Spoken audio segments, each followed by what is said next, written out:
Dit is onze compressorpomp.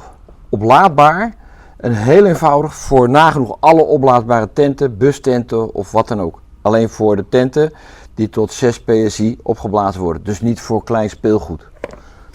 De pomp is heel eenvoudig in gebruik.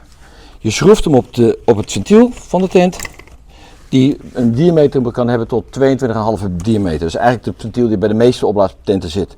Je draait hem erop vast. Je drukt hem aan en hij blaast hem op. Er zit een automatische stop in, dus hij slaat af als hij zijn maximale druk heeft bereikt.